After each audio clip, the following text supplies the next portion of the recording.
We'll now move on to the Q&A section. And we are pleased to have Professor Joseph Lee, Professor Hanman, and 5 subject conveners, Professor Chan Chi-Ting, Professor Chris Wong, Professor Kenneth Singh, and Professor Julie Lee, and also Professor George Kwan to join our Q&A section. So maybe we invite the participant from PolyU Speed to raise your question. Yes, Dr. Low, this is from the PolyU Space. So we have some academic members who raised the questions about how to do the budgeting for a project on literature. So what's the best way to spend the money and what's the justifications? And our field is often hard to find a way to spend money. So may I have your professional advice, please? In my case, I use most of the budget to pay the research assistant for 1 year because I need him or her to collect the data and do the basic analysis. And in the research plan, I have also listed out some of my pilot findings, like the newly materials, but I still need a research assistant to collect furthermore, like the newspaper in the Republican era, something like that. So the reviewers also say that the research assistant in this project is crucial to me.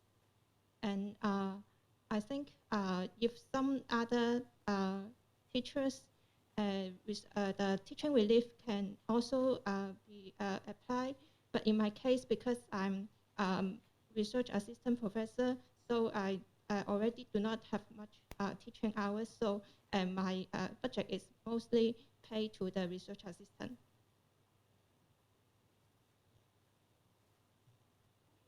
Thank you, Dr. Low. Okay, there is another question from OUHK. Okay. Hi, my name is Prasad Chandrasekhar. Thank you for having this event. So many of us who are working towards or planning to submit proposals, we find it very useful. My question is very specific to FDS applications. And I must confess that I'm quite discouraged by certain aspects of the criteria. For example, one of the criteria is to have a track record.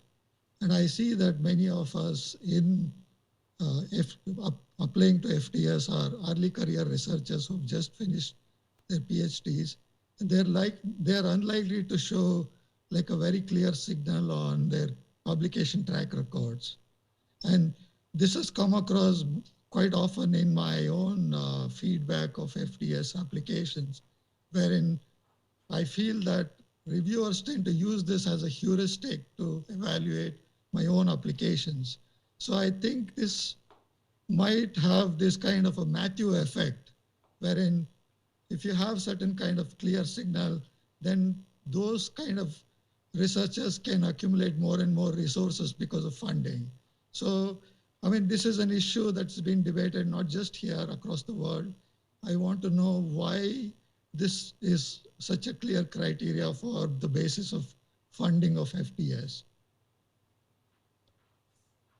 Thank you, Fasad, for the question. May I also ask which field are you in? Like which panel do you submit your proposal to? In management and applied psychology. Oh, okay. So let me, actually we have the full, the full team of panel conveners here. So let me first give a more general answer to your question, and maybe our panel conveners in your field may supplement my answer. Now, track record, I understand your point. It seems like you're trying to make the point that perhaps if you have good track record, then it's more likely for you to get a grant, and then in general, maybe it leads to the rich get richer effect.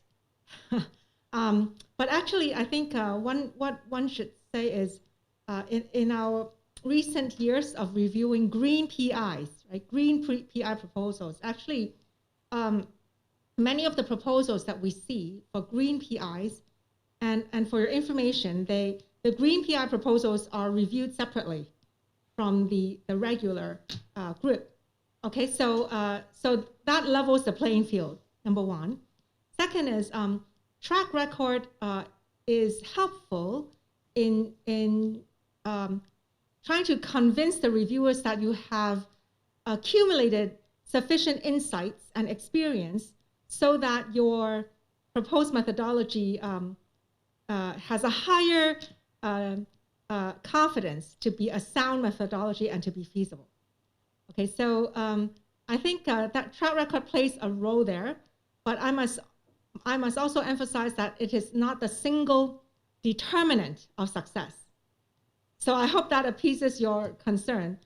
To be honest, all the dimensions that I covered just now, every kind of grant has several dimensions for consideration, right? The innovativeness of the idea, the how you justify that this is a very worthwhile project, and how you motivate the problem, and then how you develop it, whether you have conducted sufficient review of previous literature and formulate your own unique opinion on how to take your own stab at the problem, right? So you need to convince the reader that your idea is sound and your methodology is doable.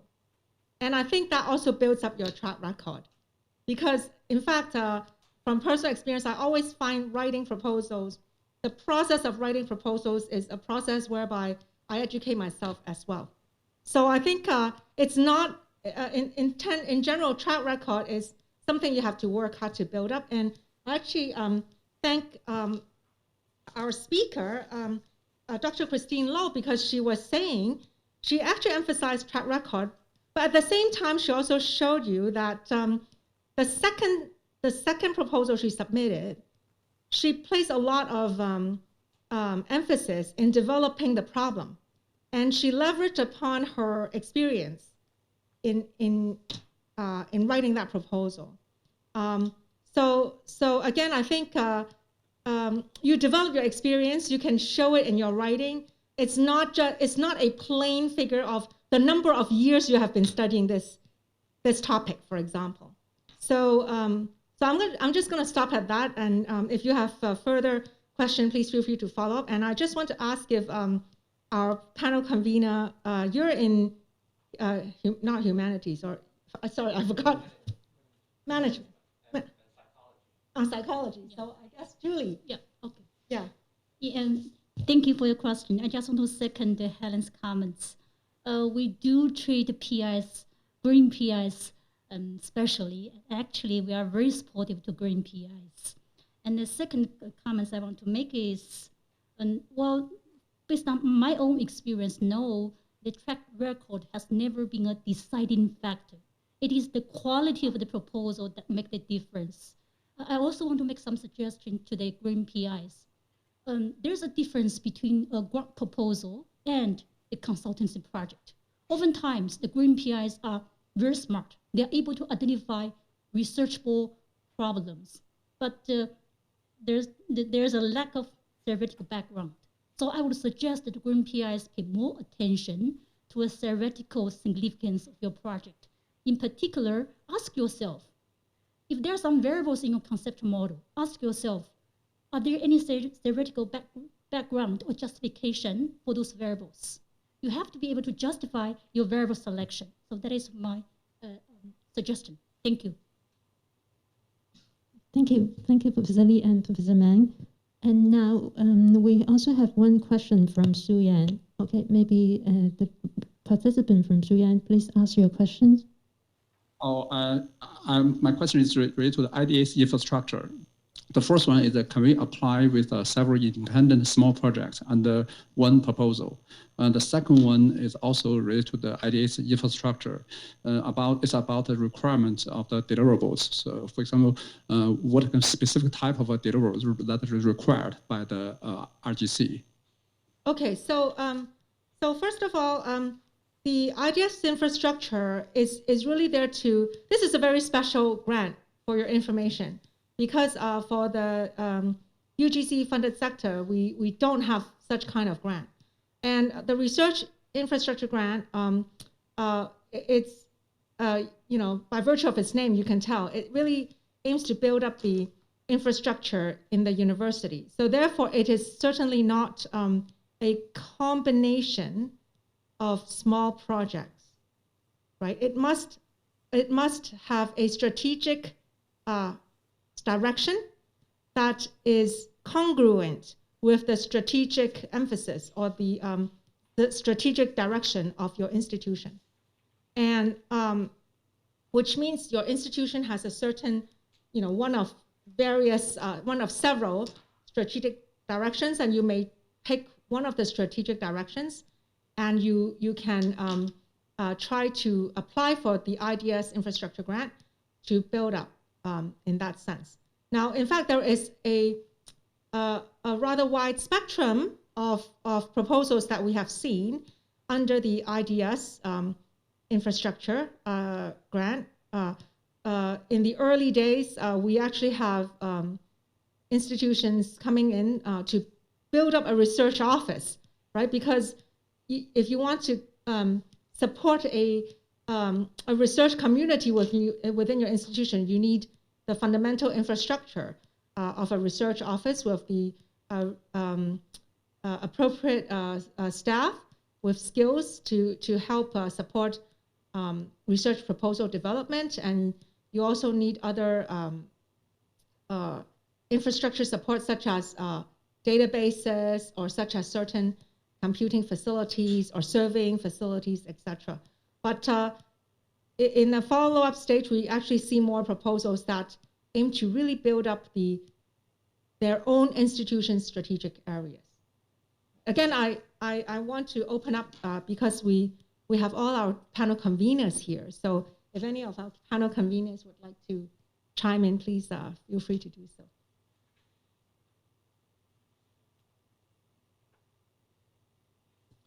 Yeah, but I agree that for the infrastructure, that should be the big coherent project that support the building up the, as mentioned, the research office or the infrastructure future developments of the institution. And regarding the deliverable, I think it really depends what you want to propose. And the deliverables should be coherent with what you have proposed in the project. Thank you, Chris. So I wish to follow up on what Chris said. So, for example, if if your, let's say your objective is to build up a research community within your institution, then we would see that perhaps some follow-up observation would be that many more professors in that institution will then be equipped. So they get some seed support, and then they will be equipped with the skills and the abilities to submit FDS proposals in a later exercise, right? So it engenders, right? The IDS infrastructure actually engenders further research activities. So we actually can track whether the infrastructure is developed. And therefore, in fact, I think our first speaker, Dr. Fu Wei, he also emphasized, IDS is not a collection of smaller projects. It's certainly not a collection. There needs to be a coherence across the small projects that is relevant to the strategic direction of your institution. Thank you. Professor Lee, is it you share with us some views? Yeah, I just want to add one point. For the deliverables, in general, the deliverables should demonstrate the evidence that this project helped the institution build up the research capacity. That's a very general statement. Thank you, Professor Lee. The next one will be from OUHK. Hi, this is Jeanette from OUHK. So right now, I'm writing a proposal for FDS. So the proposal that I'm writing has the potential to collect data on two major groups. But it also implies if I write for collecting data on two major groups, it will need, for example, one more research assistant or research associate. But I'm at the same time, I'm worried that if the project is funded, but there is a budget, there is a cut in budget. So if that's the case, am I allowed to scale down my project if later on the project is funded, but there is a budget cut? Can I scale down my project? Or can you share some history whether or not FDS, do cut people budget?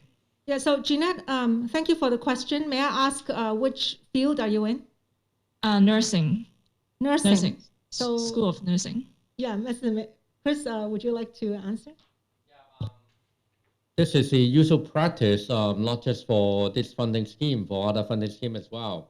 The PI that was the project that proposed with certain amounts of money, and then after like the comment from the reviewer as well as the panel member, there will be like the positive, negative comment on the particular objective, and may ask the PI to scale down the scope of the study, and there will be the budget cut. And then most of the time that we allow the PI to adjust their objective in response to the amounts of money cut in the project. Yeah. Thank you very much, Chris. So Jeanette, actually, I also want to reiterate, I agree with what Chris has said. In fact, please be advised that the panel doesn't arbitrarily cut your budget, right? So in fact, the proposal has been read by reviewers in the field, by your first and second and maybe even third reader. It has been discussed in the assessment panel. So it's not being blindly cut, so to speak, but rather in relation to the problem that has been laid out, and whatever experimental methodology you have laid out, whether it is justifiable, whether it is a good methodology to support the investigation of the proposed investigation. That is the key. So I think when you write your proposal now at this stage, you should aim for developing a research methodology that fully supports the proposed investigation, right? So rather than say, oh, what if the reviewer decides to cut and then what happens, right? So I think if you try to develop a methodology that you convince that I must use this setup in order to support my investigation for the proposed problem, then it will be a sound methodology. And you need to convince the reviewer that it is all logical and sound. I must also emphasize in the recent years, especially with regards to sample collection, the sample size is very important, because if you're trying to draw some level of conclusion, you need to achieve statistical significance. So if the sample size is insufficient, then the conclusions cannot be strong enough. Mm-hmm. Thank you very much. Thank you very much. Thank you, Professor Mann. And also, we have received another question, is that due to COVID-19, it is expected that many research activities and communication activities still need to be conducted online. So in this case, for FDS and IDS collaborative research grants, can applicants include relevant IT expenses, for example, subscription to Zoom services or some online polling tools as budget items in their applications if these are not provided by their own institutions? That's a very good question. So in recent past, in fact, academic exchange is expected to be conducted through conferences and meetings. So we actually have some grants for travel. Now, in fact, we have not received requests related to video conferencing, but of course, one can justify that if I cannot travel and I need some means of conducting academic exchange, then that part of the resources, meaning the travel-related resources, can perhaps be diverted to communication through other means because one cannot travel. Thank you, Professor Mann. There is also another question about the budget. Is that is it possible to ask for funding for supporting staff like RA or SRA, and also at the same time asking for teaching relief? So actually, thank you for the question. May I also ask, is it possible for future questions to come with a your field, so we can also divert to the panel convener to answer, perhaps more specific to your field. Now, in general, we're talking about research manpower. So research manpower can be obviously the PI, in which case you can ask for teaching relief if you don't want to be totally bogged down by teaching because you want to free up some time to conduct research. And so you can certainly apply for teaching relief. But at the same time, parts of your research plan will need perhaps extra manpower. I mean, for example, we actually have seen proposals where we think or it was felt that perhaps the PI with sufficient teaching relief can conduct the research.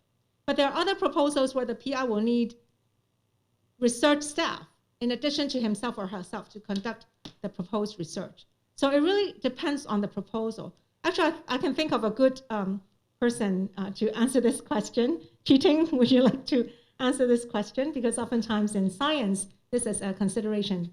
So may I divert over? Thank you, Helen. I guess there is no universal answer to this question. It really depends on that particular proposal to see what level of manpower support is needed. But I would say the following. I would suggest that in particular for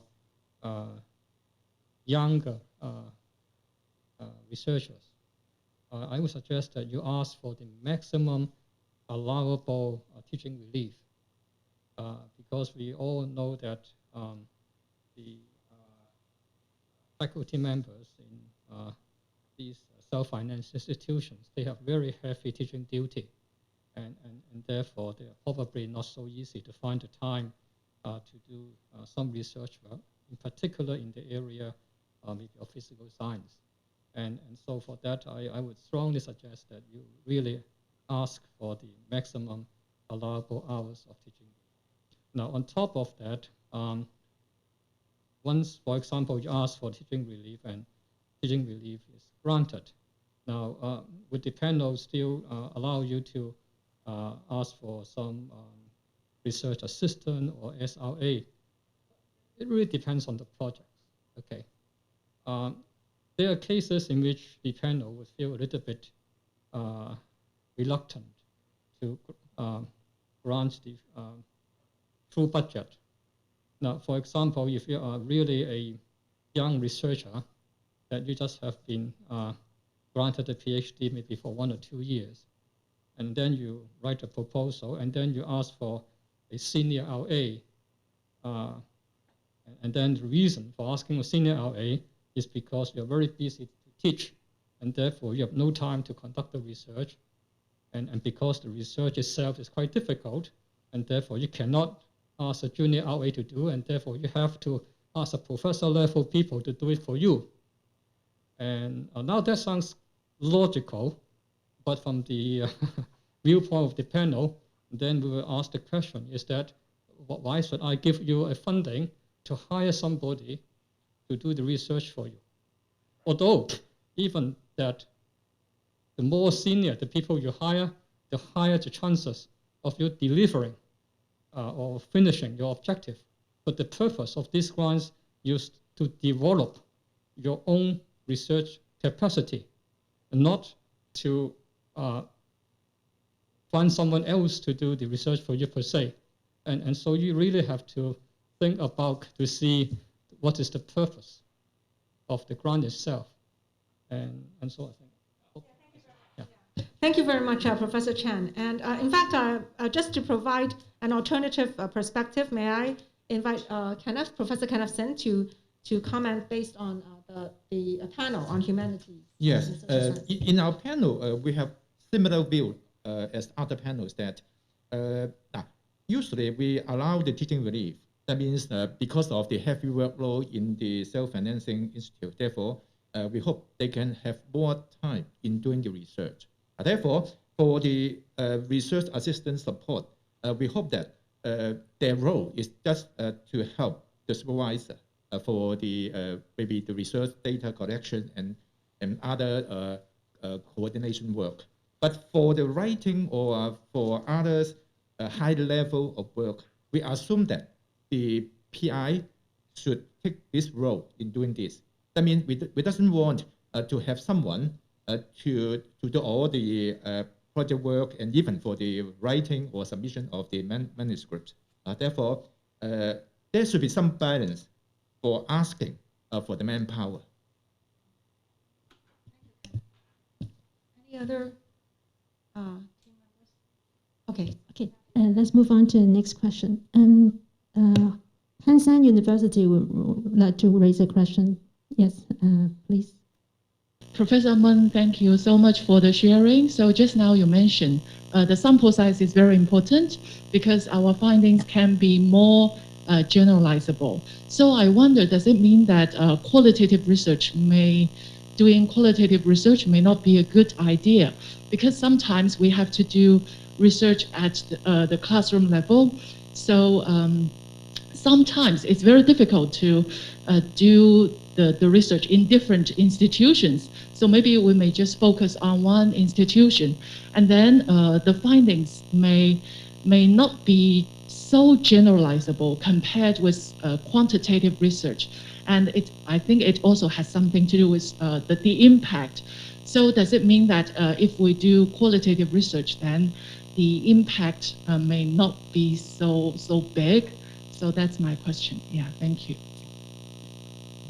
Thank you very much for the question. So, in fact, when I mentioned an investigation that relates to statistics, of course, in statistics, we do pay a lot of attention to a sufficient sample size. But that's not to say, because qualitative research is really another way of conducting research. So the implication is not that qualitative research is not valuable. But of course, I think what you should do, based on what you say, is especially when you try to lay out a problem for investigation and you wish to take the approach of qualitative research, now then, like you say, you need to make a case for how do we interpret if the research findings are interesting and you want to make a conclusion, how do you convince that the result can be generalizable? Or maybe that is not your focus, right? Maybe for some reason you're focusing on another problem. In a specific context, and maybe generalizability may not be an emphasis. I actually don't know what your research problem is, but you might really want to focus on something in a particular setup, in a particular context, and therefore you must conduct your research within that setting. So it's really important to put things in perspective, which approach you adopt based on the problem that is being investigated. So again, I open up to my colleagues. Yes, please. Well, I just want to make a general comment. Definitely a lot of research in humanities policy are qualitative by nature. So I cannot see how any research scheme can discriminate against qualitative research. So I think just echo what Professor Meng has said. I think there's no intention of discriminating. And I can quote examples. I happen to be chair of a policy research panel too, and even in policy, there are many projects that rest on a combination of qualitative and quantitative research. So I think, as Professor Meng said, it's really, I think at the end of the day, it's really the quality of the proposal, and not so much, whether if you are quantitative, you can guarantee a perceived quality. I don't think it works like this. So I am not familiar with this scheme, but I just want to echo what Professor Mang just said, and I think at the end of the day, it's the quality that counts. Thank you. Thank you, Chairman. Okay, thank you. And so there is one more question from the Xi'an University. Okay. Yeah, hi, I'm Ben Liu from Xi'an Social Department. I'm quite new to the Hong Kong HCI, just back from England. So I have some questions related to the applications procedures. The first one is about the, I'd like to follow up the track record questions. As I mentioned that I am new to the HCI in Hong Kong, so I don't have many research projects funded by the Hong Kong RGC, but I have some related publications in the topic. So I'm not quite sure whether when we're talking about the track record, do you mean that this is track record in relation to the publications or together with the funding, the budget, the holds? Number one question. Number two is about the RCT design, randomized control trial. I heard from someone in the in a university, not this one, and saying that RCT is an added value to. I'm from the social science background, from social science panel because it's new and this is added value. I'm a fan of RCT and also the mixed method, but I'm not quite sure whether this is true. I mean, this is saying that RCT is almost hidden agenda or add value to the applications to this applied science social science panel. And then the number three question, I'm sorry for asking too many questions. The number three question is about the track record. It's not about the personal track record, it's about the back track record marked by the RGC. I heard many stories from the from people that you have submitted many times and your resubmissions will be counted as a track record, which may reduce the score of the new application. So I'm not quite sure whether this rumor is true or not. But anyways, just would like to hear from you, Professor Mann. Okay, thank you very much, Ben, for the question. So I'll try to give an answer and then also invite our panel convener to answer. So first of all, track record does not, we're not narrowing ourselves just to look at track record in Hong Kong, but really track record in the research area within which your proposal comes under. Okay, so if you have publications before you return Hong Kong and join the local academia, if you have publications in the field, by all means you should mention those as part of your track record. Yeah, and yeah, I didn't write down your question, but the RCT, randomized controlled trial, we've seen a lot of proposals with RCT. We're not, you know, without the perspective of what is the investigation, one cannot just blindly say, oh, RCT is a good strategy or not. So it comes down to what is the problem what is your research problem? And how does RCT fit into the investigation? And how will it bring you to your desired objective, right? So in isolation, we can't say, we cannot say we are in favor of RCT or not in favor. Yeah. And then the third question is what? Track record for what? I think. Oh, resubmission. Oh, okay. Thank you very much. So resubmission. Okay. Again, resubmission does not penalize you. On the contrary, our panel, when we encounter a resubmission, and we observe that the resubmitted proposal actually takes into account all the comments from the previous exercise that the reviewers have, you know, sincerely provided with the intention to help help improve the proposal, right? So one needs to pay careful attention on the comments of the reviewers with regards to the last submission. And if one can really take those comments to heart and improve the current submission to the extent that you have covered your bases, right?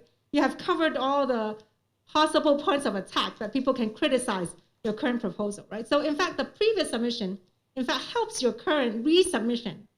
And oftentimes we see that the resubmissions that are successful are those that actually pay sufficient attention to what was brought up in the reviewer's comments and therefore improve the proposal so it becomes a very solid proposal with its bases covered and all the weak spots filled in, right? So resubmission is not, so to speak, a blank penalization. It's certainly not. So contrary to what you said. And again, let me open up to my, Julie, please. Professor Julie. Yeah, may I make a comment on the score reduction? Based on our experiences, there's no correlation or association between the number of submissions or the number of failed submissions and the score reduction. But there is one scenario that your reading might be reconsidered. If your completed FDS completion and report is rated as less satisfactory or unsatisfactory, probably it will affect your reading in your next FDS application. That's a good point. Thank you, Julie. Thank you. And so we also have received another question, is that for FDS and IDS collaborative research grant, PRs and project coordinators need to explain how they plan to realize the impacts of their proposed studies. So will expenses on publicity activities, for example, organization of seminars or development of a website for dissemination of project findings be accepted? If you're talking about FDS, right? FDS. So these are research grants. Therefore, the funding actually is aimed for research and not so much plain publicity. But of course, there are many ways to publicize your research outcome, such as publishing a good paper in a well-regarded, highly regarded conference, right? Those are also ways to disseminate, to help disseminate your research outcomes.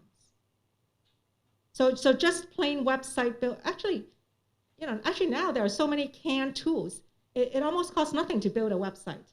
I think I don't know exactly the expense item you want, but basically it's a research grant. So we hope that the funding can really go towards supporting research. Thank you, Professor Mann. And also there is another question about the budget. Is that it asks that if the research goes over budget, can the PR apply for extra funding from the UGC?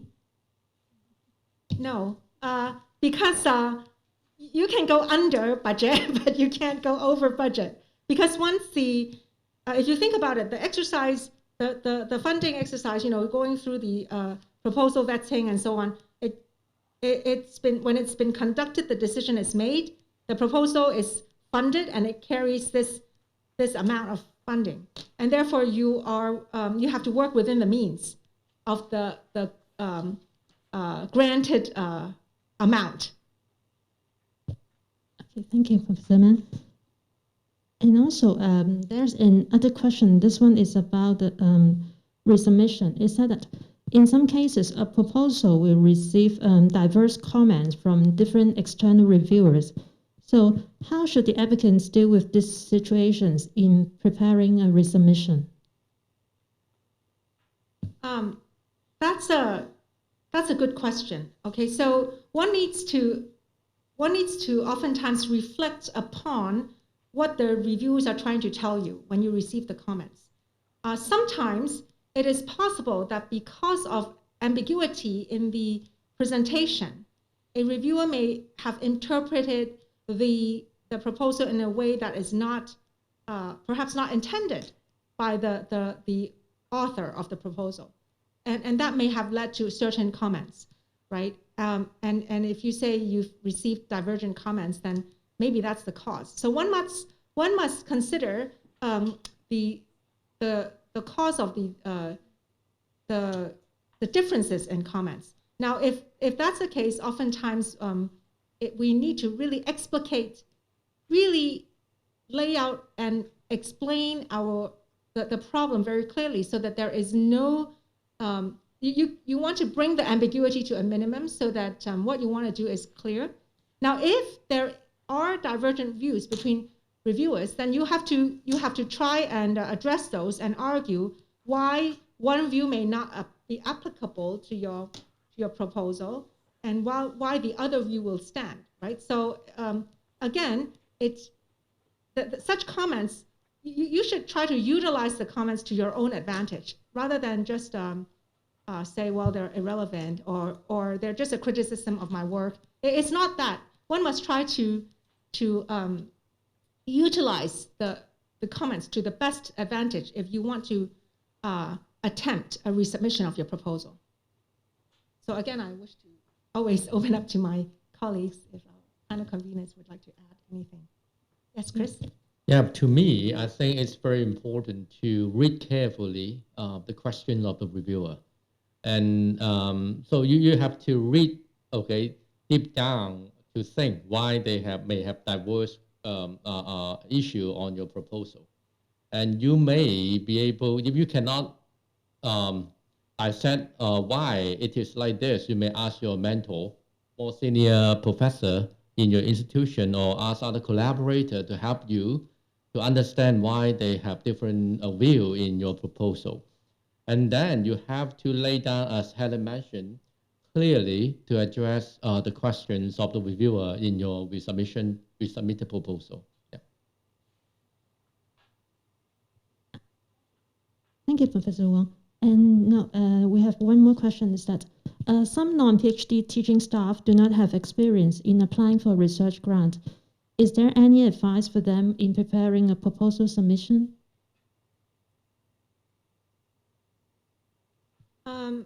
I think everybody goes through the process of starting one's research career, and therefore you have to start writing your first research proposal. So again, I think the advice, if you would like to go through my PowerPoint, for whatever grant you're going after, you see the assessment criteria very clearly. And I understand that the presentations today and all the discussions today have been recorded. So please do revisit the videotape, because that is exactly, whether or not you are a green PI or a normal PI, all the points that we brought forth and emphasized today should be helpful for your upcoming exercise.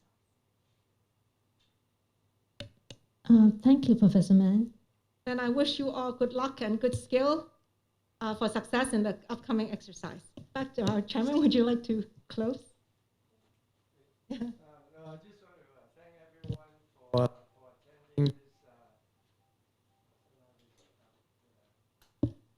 I just want to thank Helen and the team, the conveners, for being here to answer all the questions. I can see there are a lot of concerns and uncertainties among the young scholars, especially trying to. Also like to thank the two from Xi'an and OpenU, the two scholars, to share their experiences. And well, actually, it's always difficult the first time around, so just do it. I think that's what Professor Mang has been suggesting. And the last question about whether you need a PhD, or I mean, there are many scholars without a PhD, top scholars, at least in my generation, and I think. It's just doing it, and I think many institutions, actually, the research office may be able to advise based on past proposals. They may be able to give some comments. I would first discuss with your institution and colleagues and mentors, etc. So good luck and best wishes. Okay, thank you, Chairman. We would like to thank again Professor Joseph Lee, the chairman of the RGC, and Professor Hanneman, the chairman of the assessment panel, and Professor Chan Chi-ting, Professor Chris Wong, and Professor Kenneth Sin, and Professor Julie Lee, and also Professor George Kwan, subject conveners of the assessment panel, and also Professor James Tan, our Secretary General, and also our two guest speakers, Dr. Fu and Dr. Christino, and all of you for joining our workshop. And I hope all of you enjoy the workshop this evening.